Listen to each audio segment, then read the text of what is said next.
Hello, welcome to Retro Cheese Review, where generally I force my friends and family to watch cheesy movies that I love from my childhood. This one will be a little bit different because I had suggested to my friend Devin here the movie Troll. He had already seen it, and he was like, "Well, what about Troll 2?" And I was like, "Oh God, there's a Troll 2." So we'll be doing Troll 2, which I have never seen before, so I won't be able to give it a nostalgia review. Before we dive in, Devin, if you want to introduce yourself and actually give this your nostalgia review, what did you think of it the first time watching it? So I'm Devin. Uh, First time I watched it was with a bunch of friends, kind of sort of diving into the world of bad movies. Um, and of course, when you search bad movies, Troll 2 just rises to the top like heavy cream. Like you're like, wait a minute, this is exceptionally bad. It blends in with other horror movies at the time, but the music, if you remember, very synthesized and but I don't know. There's something about that movie that just sticks out. So when I look back on it, I'm like, yeah, that was a roller coaster ride. Yeah, definitely. Like rewatching it, I literally looked at my wife and I was like, "This is somehow worse than The Room." Like it, and not in like a bad way. It was so bad that it was good. Yeah, Yeah. Getting into a few quick facts, the movie came out in 1990. So it's in that weird time with movies where movies hadn't decided whether they wanted to be 80s movies or 90s movies. There was like the late 80s, early 90s were a wild fucking time in movies. yeah. We've got the tomato score right here. You can see the critics gave it a 5%. The audience score was 45%. Which Yeah. blows my mind. I don't think people. Maybe I don't know. I've already told you I have a soft spot for these kinds of movies because they have so much heart. And of course, from a surface level uh, analyzation, it's going to be like a shit movie. But Yeah. I don't know. I just think that the we need to rise up and give it a 90 because it definitely deserves a 90 for other reasons. No, definitely. Because it's so bad that it's good. Yeah, and kind of like, diving into the plot of it. It's weird because I was a big fan of the original Troll. You were right, it has nothing to fucking do with the original Troll at all. There's no resemblance whatsoever. Um no only one person I felt like knew that it was supposed to be bad, and that I don't even remember her name, but she's like a witch or like a female goblin. I don't know what the hell she is. They have a really bad time explaining what that means. Yeah, but she's like everyone Oh, I know what she is. I else. just watched it. She is Yeah, an yeah. ancient druid, Ancient Dread. uh, something Nigigu. I don't even know how she says her name. When oh my god, guy gets Yeah. captured with the girl, she basically says, "My name's Clarence something Nigilgud, and I'm from an ancient druid line." And then she feeds them Nickelodeon slime, and then you know, they Yeah, die. there was this, you can kind of see there as the images kind of roll past. There was a lot of gack or slime eating at the time, and I apologize, a little bit of a cold. No, But yeah, the crazy thing is like all of the other actors were absolutely fucking terrible. She yeah, was like that one person working at like a shitty haunted house that's way too into working at that shitty haunted house. Like that was her performance in my opinion. Is like she was fucking killing it. She was yeah, like Nicolas Cage walking the fucking tightrope in my opinion that entire movie.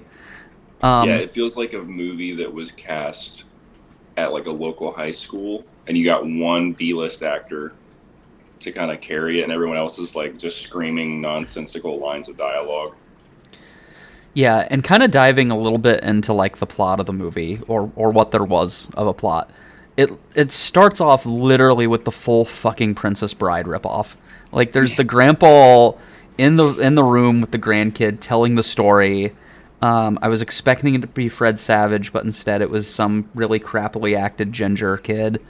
Yeah, Yeah, and he's telling like the story of goblins, but Grandpa's dead. He's not there.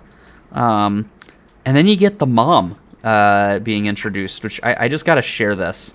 It's just an image of like the mom. She literally looks like Quaaludes. Like, if you could just have the human equivalent of a drug bender, that is the mom. Like, I don't know what the fuck's going on with her. If you've seen Kitchen Nightmares, there's an episode of Amy's Baking Company where there's just this crazy lady that's like, owns this baking company and her eyes are always bugging out. It reminds me so much of her. But like, yeah, kind of like what I took away from the plot. You got like, this family, the grandpa's dead and he's been telling this kid about goblins because it's not even trolls, it's fucking goblins. They go to this town to go on vacation and they all just act like Amish people. They're all real quiet and like, you're not around, don't be around here, And the parents are just so fucking...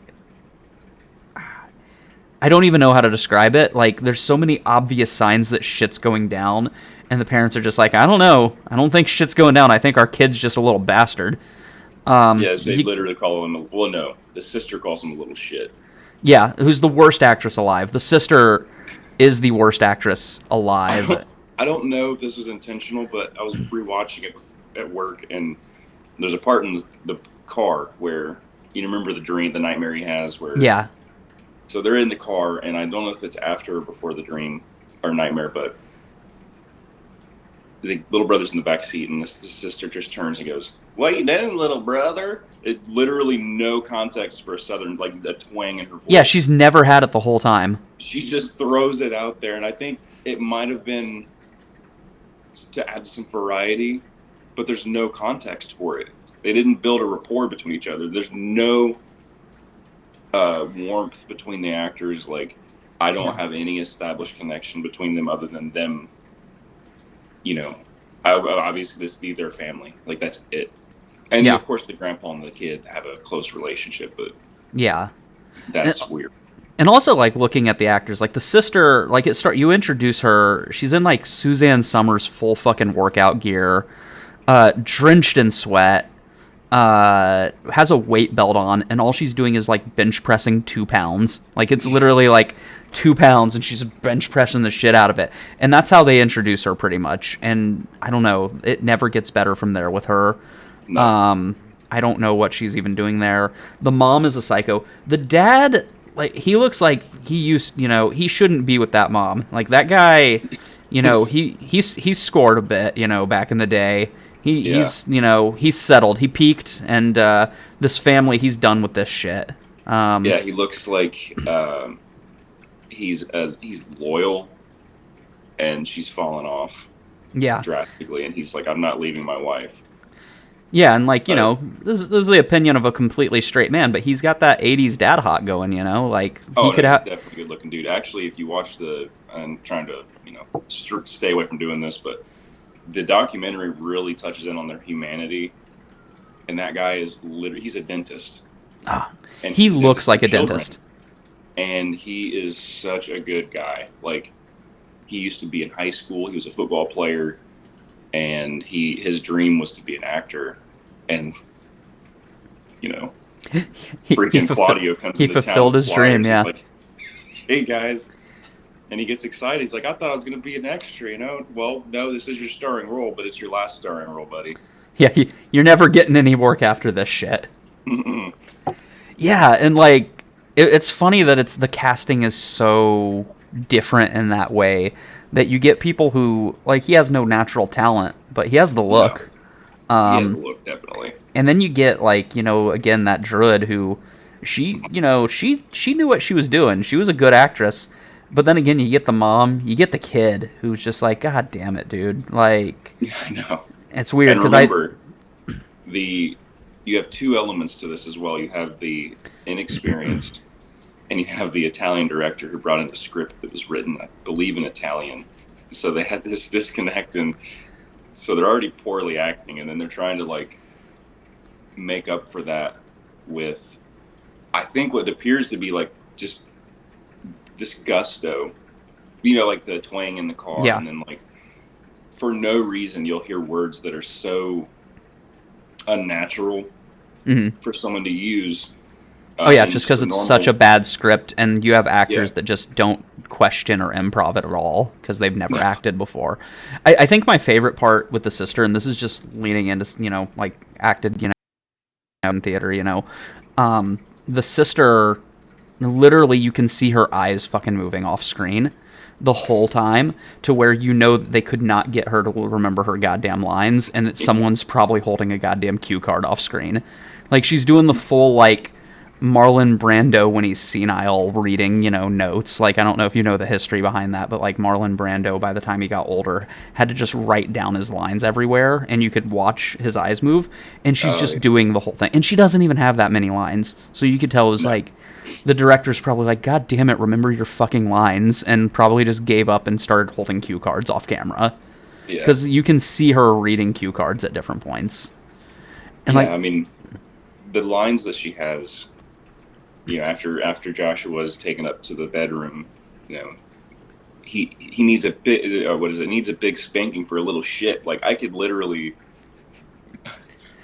yeah, That's the easiest thing to remember, and it's it's not after the even hard pee to, scene. yeah. It's so Yeah, easy to ad lib on that. Like, oh, you're having disparity between your family and your brother pissed on your hospitality. Like, okay, I think we could yeah, do this scene just a couple times and I'll figure it out. yeah. We can figure this out a little bit. Yeah, and like getting into the plot with that, like they get there and the goblins are trying to make them eat food. That's this vegan diet. I can't. They're trying to get up Yeah, so that they can turn into slime and they can eat them. And that's 90% of the plot. Is everyone's just it trying to get is. them to eat. And like the dead grandpa's giving the kid warnings. The kid, at one point they're trying to feed, like, the family's got this whole dinner out of like green Kool-Aid and vegetables. Very anti-vegan tones here. And the grandpa's like, well, you got to stop your family from eating them or they'll all die. And the kid's like, well, I don't know what the fuck to do. And he literally, like, I've actually got it up here. He just drops trowel and just pisses. It just pisses on it. Okay, and that's enough of that shit. All right. Yeah, he literally just. Oh, Daddy, You Just only please. hear it, and then the next scene Don't is hit just the him, dad Michael. carrying him upstairs over his shoulder, screaming about like, "You see this? You see these signs? You see what they mean? Yeah. Hospitality." Hospitality. Yeah, and I just closed up the popcorn scene. I've got to pull that up at some Oh, that point. one. Yeah. I'd close that out, so I got to get it back to that. But like, yeah, you're kind of going through. They've got a lot of that shit. The Druid is overacting the entire fucking time. They're just trying in every way possible during this movie to get this family to eat instead of just killing them, because they Yeah. kill a few people. There's also the boyfriend of the daughter there, Hmm. and like his friends, and they just look like typical '80s villains. Yeah. They don't look like they could be like bullies though. Like one of them just, I don't know. He looks like a child version of the main character from Jaws. I don't know. I think it's the glasses. Yeah, he does. Yeah, and It's the, like, oh my god, I don't remember their names, but yeah, they're not memorable in the least bit. There's no reason for them to be in the movie really, except for just to add like an extra subplot. And then also like the Druid, like, and this one I had to pull up. They literally, there's a single sex scene in the movie where the Druid is trying to get this teenager to eat the corn on the cob, and like during this sex scene, it literally starts to turn to popcorn. Like the corn turns into popcorn. Like it starts turning into full pop. Like you see, like, yeah, there it goes, popcorn. And that, I think that's the moment that the director probably realized. Oh, and I got my background showing. So that's the moment that the director probably realized this movie sucks. Let's just make it worse. Let's make it don't know as, I though. don't know. What? The only reason I don't know is because they had screenings years later, and I mean years later when they shot the documentary, and he goes to them, and everyone's laughing. They're all decked out in goblin outfits and shirts, and he's like looking around, and he I don't know if he faces the camera or not, but he's like, why are they laughing at the parts that aren't supposed to be funny? And then it goes to the screen, and it's like you know, he's getting speared by a freaking stick or something, before they capture him, he's like screaming. The way they angled that, by the way, was ridiculous. It looked like a log swinging Yeah. from the rafters. But yeah, I don't think he knew that He didn't he think it was was going to making be a funny. complete turd. Yeah, and It's it would be hilarious. it's comedy gold. Like, and I would want the director to lean in it. Like Tommy Wiseau with The Room, that's one of the most famous. He figured out that it was funny and not good, so he just leaned into it, I feel like. And he's like, okay, as long as it's popular, I don't give a fuck what it is. Whereas, like, it's so weird to me that someone can be that not self-aware.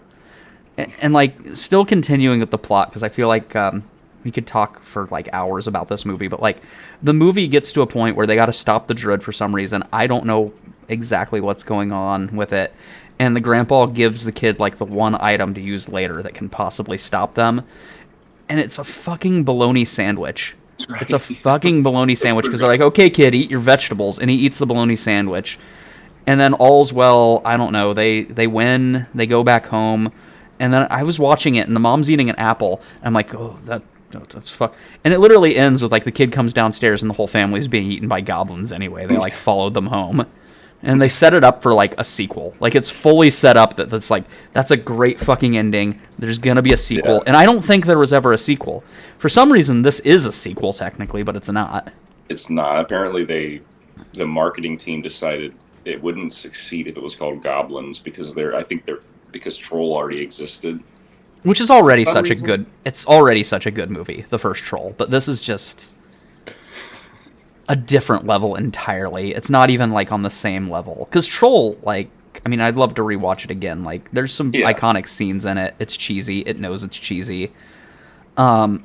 This, I don't know. It hurt my brain a little bit watching it. hmm But like, it was cheesy in the way that like Bruce Campbell films are cheesy. That I thoroughly enjoyed it the entire time. My yeah. wife doesn't even usually like cheesy movies like this. She was laughing her ass off watching it with me, and she The wants appeal to is watch the very documentary. what's that? She wants to watch the documentary now. Oh, it is. I actually put a little plug in here for you. This is the Oh, documentary. of course. And Yeah, for those of you who right don't know, there. Devin will probably be on this channel often because he is a wealth of knowledge when it comes to movies like this, and I will be And pulling I from just that. absolutely love everything about them, man. They're just. I can't even think of 10, high production movies that have come out in the last 10 years. I would rather watch over Troll 2 again. Yeah. No, it was Part of it's it's a gold. mental thing. It's kind of weird that I do that, but I don't know. It's just No, it was absolute gold. Now, I went through the plot a bit. You've seen this a lot more than I have. mm, How would you describe, like, is there anything I missed? Anything you'd kind of add? Like, I mean, I went through very quickly because I don't know. There wasn't a plot, but there was. yeah. Well, the basic plot is that they're going to vacation and they're going to the literally the one town that they don't want to be in, which is Nilbog. Goblin spelled backwards. Um, It's it's clever. pretty bare bones. I think it's one of those movies where they establish a very loose plot, and there's all Hmm. these strange snippets of other activity happening within that. The guys in the trailer and the popcorn scene, and I don't know. It's bare bones, but you kind of nailed it. It is anti-veganism, Yeah. which is hilarious. I think my favorite part is when they're showing like the scar on everyone's faces.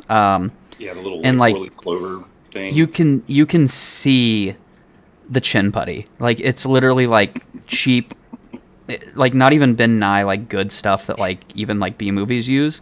It's like Spirit Halloween store chin putty stuck on with some Spirit gum that they didn't bother even blending with like makeup. It's so bad.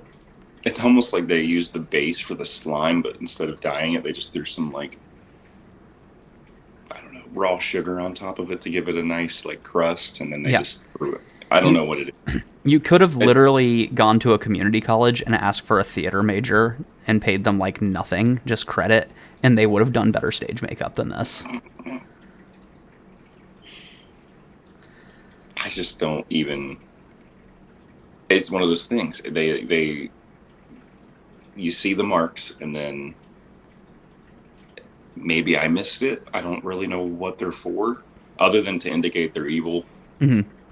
And then, of course, we know later they're goblins, but I I, I really get a feeling that the entire budget was spent on Nickelodeon branded gack or like slime. Like I think that they really went all out there. Like, no, we need the Nickelodeon branded shit because it's good looking slime, you know, and yeah. they use a lot of it. And I think the guy, you know, the director probably was like, that's our whole budget. Shit, we're out of money now. Yeah, and then at the beginning when the girl with the fake freckles, the beauty with the big eyes, I as forgot about the described. freckles. They're so bad. They're Yeah. so bad. And oh, he says she had huge eyes. And of course, he follows up with beautiful, I don't know, something blue or whatever. And then she takes the bowl and she brings it to his lips, and it's got that green stuff in it, and it's not moving. It's just like resting on his upper lip because it's so thick, and he's just kind of like looking down and up. And I know in his mind he was thinking, "This is literally you can cut." Like he just keeps looking back up I at there her. was nothing added by giving her freckles either, and they're so No, bad. Like they literally look like a child took like a colored pencil and like put freckles yeah, on. an expo marker. They just dotted their cheeks, and then yeah, all Yeah. right, yeah. The plot is pretty basic. I mean, But the greatest part is that, you know, good always wins thanks to a bologna sandwich and fuck those vegans. That was like what I feel like I got from that. and that slice of bologna wasn't it like He 4 inches? he calls it like a double decker bologna sandwich, but like here's the thing. I've been to Evansville, Indiana, you know, Fall Fest for those in Indiana. Those people are very, very German and they know thick bologna sandwiches. And that thing was inedible. That thing, like, my doctor was prescribing more blood pressure medicine when I looked at that bologna sandwich. They're like, don't you fucking think about it. And listen, I'm a guy who loves bologna. There's you can see. But like no kid would eat that much bologna. That was just them flexing. That's another point where all their budget went. They're like, okay, Well, we need the bologna. you would eat it if an ancient druid were trying to turn your family into um, plant matter. Yeah. I mean, it looked like think like hamburger bun, 10 slices of like bar S bologna and then other hamburger bun, and that was the sandwich. Yeah, there was no that I could tell there was no ketchup or anything. I mean, it was Yeah, probably the world's driest sandwich ever made. cuz ketchup is a vegetable and vegetables are for goblins, god damn it. Mhm. Well, What did you think about the music? the music was like it's weird because it came out in 1990, so I knew it would be retro, but even in 1990 that would have been retro as hell. Like I'm pretty Yeah, sure I heard a lot of theremin and synthesizer or like synthesized theremin. It was like some like watching some like 1960s, you know, horror movie shit like the music. I don't yeah. know. They uh, it's so unique too because it's that I think it was I'm not a film buff, but it's sort of like the Italian Renaissance in horror movies. Hmm. Uh, Within however many good movies there were during that time, there were worse, like quantity wise, like way worse coming out than there were good. And that music is so synonymous with that era. Like my favorite horror movies, Dawn of the Dead Hmm. and It's a good Goblin. choice. Yeah, they orchestrated. They did the entire soundtrack for that, and it's much better than Troll 2, but it has that same vibe, Mhm. which you were just describing the instruments you were picking up on as you listened, and that's the same thing with that. Uh, I think it's charming. I don't know. There's something about it, kind of like with that era of horror. I get that. I watch a lot of Stephen King movies, like the older ones, and it's kind of the Yeah. same thing, like that, almost like you're watching a VHS tape that's been damaged, like the music, even if it's not damaged, like the Hmm. audio's distorted in a weird way. So yeah, I kind of pick. It is kind of charming. It's unsettling in how eerily weird it is, and it kind of gives you Yeah. that horror vibe. Yeah. It's definitely. I always use the word spooky because it seems to be a good midpoint between like something being actually scary and you know Yeah. So just getting into goofy. I guess. what would you, now that you've had a chance to rewatch it, what would you rate it? Well, if I'm being fair, my I don't know, man. I want to give it a 10. but A 10. No, that's I'm fair. trying to be realistic here. We don't care about realistic. We care about your personal opinion. Oh, well, then I'm giving it a 10. Yeah. I I do not give a didn't. shit about the critics. They are not understanding the Nice, beauty nice. of this work.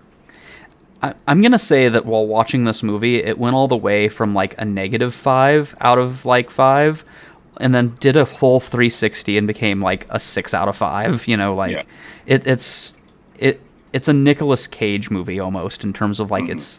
it walked that tightrope of bad and good, and it was so bad that it was good, and it almost went back and became bad again. Yeah. I just don't think there's one part of that movie that is unenjoyable for me. Hmm. Every scene, even out of context, is just so ridiculous, so over the top, Hmm. and it hits every note that I look for in a movie. At least for quote unquote bad movies. Oh, the popcorn scene literally almost made me puke. I was laughing so hard. Like, I'm gonna have to go back and rewatch that scene a few times. All Yeah. right. Well, I think that's all the time that we have for the video today. Thank you again for joining me, Devin. Like and subscribe if you enjoyed this video, and leave us a suggestion of the next movie that we should review in the comments. Bye, everyone.